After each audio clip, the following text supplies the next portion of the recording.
का भी दहन हो जाएगा। लेकिन इसी बीच हमारे साथ धर्मगुरु भी जुड़े हुए हैं। मोहित जी, आपके पास आएंगे। जब हम बात करते हैं रावण दहन की, तो कहीं ना कहीं इससे जुड़ी कई मान्यताएं हैं, कई कहानियां हैं। रावण दहन के बारे में तो हम जानते हैं, लेकिन इससे जुड़ी कई ऐसी और भी कहानियां हैं जो हमें बताती हैं कि किस तरीके से जो दशहरा का पर्व है वो सत्य असत्य पर सत्य की विजय को दर्शाता है। तो इसके बारे में कुछ बताएं, इसके महत्वता के बारे में कुछ बताएं।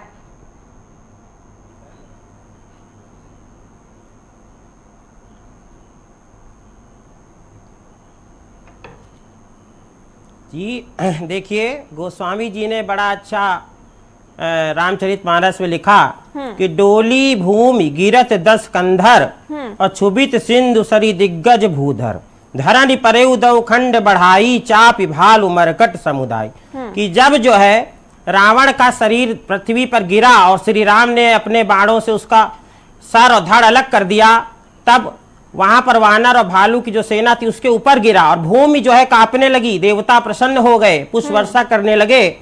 और वही ये समय है, गोस्वामी जी कहते हैं कि वो विजयदशमी का ये पर्व इसीलिए मनाया जाता है कि असत्य पर सत्य की विजय का ये प्रतीक है। और इसके संदर्भ में एक मैं बहुत बड़ी भ्रांति समाज में भी फैल रही, वो भी मैं स्पष्ट कर दूं जी। कि कुछ लोग ये सोचते हैं कि रावण जो है बहुत महान व्यक्ति था और उसने शूर्पणखा अपनी बहन का बदला लेने के लिए सिर्फ रावण से सीता जी का अपहरण किया था जी। और उसने सीता जी को छुआ नहीं था और वो बहुत महान था। मगर आप ये बात स्मरण रखें कि ये विजयदशमी के पर्व पर स्पष्ट कर दूं कि नारी का सम्मान हर स्थिति में होना चाहिए, चाहे वो अपने घर की नारी हो, चाहे पर नारी हो, शत्रु की नारी हो, किसी का भी हो। और रावण ने सीता जी की बिना सहमति के उसको जो है उसका अपहरण किया और बार बार उनके रुदन करने पर, रोने पर और विनय विनय प्रार्थना करने पर कि मुझे मेरे पति के पास छोड़ दो, और रावण नहीं माना और उसको दया नहीं आई।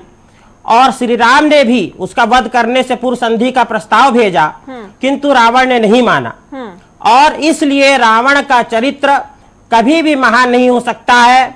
वो विद्वान अवश्य था, 4 वेदों 6 दर्शनों का ज्ञाता था, इसीलिए उसे दशानन कहते हैं, और बहुत शक्तिशाली था, ये भी सत्य है। और एक मैं और स्पष्ट बात कर दूं कि रामायण का ये संदेश है, विजयदशमी पर्व का संदेश है कि किसी भी साधारण सामान्य मनुष्य को हम कमजोर न समझें, किसी नारी को कमजोर न समझें।